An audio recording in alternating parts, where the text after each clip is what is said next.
Welcome to part one of our three-part series where we dive deep with leading experts in the field of medicine. So get ready for insightful conversations. Let's get started.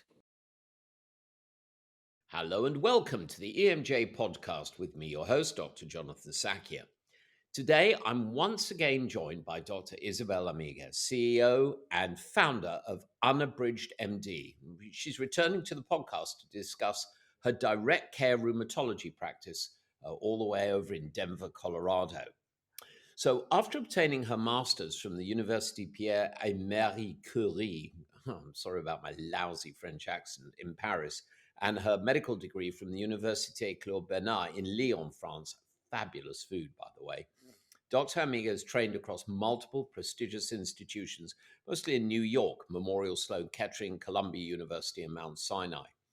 She spent the first part of her career as an academic clinician, teacher, and leader in the Department of Rheumatology at the National Jewish Health in Denver. However, at age 40, cancer changed the good doctor's life and approach to medicine. She was diagnosed with breast cancer, and her experience forced her to go deeper and learn about holistic medicine and a different approach. And at Unabridged MD, her practice, Dr. Amigues now uses a unique approach that blends Western precision with Eastern wisdom. Through her direct care model, she aims to deliver both scientific excellence and genuine human connection to her patients. She was a guest on our podcast last year, and it was such a fascinating discussion. We thought we really had to bring her back. So, welcome back to the MJ podcast, Dr. Isabelle Amigues. Real pleasure to have you here again. Yeah, and thank you so much for having me. I really appreciate that. Yeah, And such a pleasure. and tell us what has spring sprung in Denver? I can see a tree out. It looks like there's some buds It there. is. Yeah, the flowers are out and it's starting to bud everywhere. It's my favorite season of the year. I really love it. Great Fantastic. skiing also here. There's a lot of snow and it's very light snow. So Yeah, it's so fun. good skiing this year. Yeah. Hmm. Fantastic. I managed to get a little bit of skiing in this year, Uh, but never enough, never enough. So last time you were on, Isabel, we discussed your motto, hope driven by science, which is a lovely combination. For our listeners who missed this episode, and naughty you, go and listen to it. It's in the archives. Check it out. Can you explain your unique approach that you use at Unabridged MD, combining holistic, a holistic thought process with data-driven Western medicine? yeah. Well, so it comes from as you mentioned, my own experience when I had to deal with stage 4 cancer.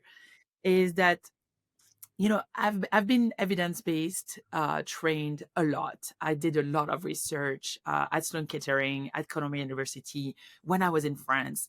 I love research, and we have this idea that if it's not evidence-based medicine, then that we shouldn't actually take it to us, right? So I remember having a patient that responded to IV fluid and feeling almost disgust when I was a medical student back in Paris. And when I became myself a patient, I realized the power. I wanted the power of placebo on my side. And I was like, well, I don't know what, who really knows what placebo is? How do you harvest the power of placebo? As a physician, you know what research is, what it is not. And the data, I can read the data. So, if someone had said, oh, take this pill, I would have looked at it and I would have looked at the data. And um, what it was voiced, I was like, well, I do want the power of placebo on my side, and I don't know how to harvest that, and I don't really maybe it's just the mind. And so I started looking really deeply into it, and I started doing things kind of like as they came to me. And at first I was like, I'm not looking at the data for this because I want the power of placebo. So I started doing meditation and I was like, I'm not looking at the data for this. I'm just doing it because it makes me feel good. Same thing for visualization or affirmation and all of those techniques that we hear our patients do, but that we don't know much about it, right? And as I got into remission, and as I was deeper into remission, I started looking at the data, this time in rheumatoid arthritis, because I'm a rheumatologist. And it fascinated me because I don't know why I was so afraid to look at the data, because there is good data on meditation. There is a little bit of data on visualization. There's a, and so then I was like, wait, hold on. So there is data on all of those things that I thought were just placebo. And so after COVID-19, the pandemic, after it started, and just I started seeing myself and colleagues just being very, not burnt out, but overwhelmed and kind of like disenchanted by medicine. And I thought, well, medicine actually helped me go through this cancer journey, because I continue to see patients and I really love it. And I realized how much I loved it when I was like, I had the choice to not do it. So I kind of realized that I actually really like rheumatology. It's the system that I don't like. And so I started looking into what, when you don't know, you just start dreaming and you're like, what would the dream practice, the dream, it didn't even, I don't think I even thought of dream practice, but what does the dream looks like? And that's when I realized, I was like, the power of hope is huge, right? Like you need to go and see your doctor and they need to give you hope. So as a patient, I had experienced that. As a physician, I also experienced that. And I realized that my patients were doing really, really well. And I, as a patient, I was just wondering, like, what makes my patients do well, even when they are in the ICU intubated, what is making them do well? And I realized that it all comes to hope and love. And it sounds silly, but it is real. And there is actually data for all of those techniques that we could just call hope, right? And when you're meditating and hoping to feel better, and seeing that you can, like visualizing that you can be better, to me, that's me bringing hope to my patients. That's them living in hope. And there is data to prove that. It's not the best data on every single study, but there are some data. And I don't think we should ditch it just completely, right? We should embrace it, I think. Yeah, I'm with you, and in fact, as you're talking, I'm thinking through one of the, what's that great book? Everything Useful I learned at kindergarten. They tell you to be nice to people, and if you're nice to people and you're happy and jolly and friendly, two people come away from the interaction feeling better. And also the other piece of advice that if you're proselytizing to children, God help you for doing it. But what do they say? If you think you're going to be a success or you think you're going to be a failure, you're right. You know, um, and again, you look at the psychology that we learned back in medical school. The word hopeless or hopeless is a very powerful word, and you think it through. If you tell people that they've got hope, that there's possibilities, they will be more engaged. They're probably more likely to follow instructions. They're probably more likely to make the changes they need to make in their life. So, just Mhm. on first principles, I know that we're trained as scientists, we're trained as, highly skeptical, show me objective evidence.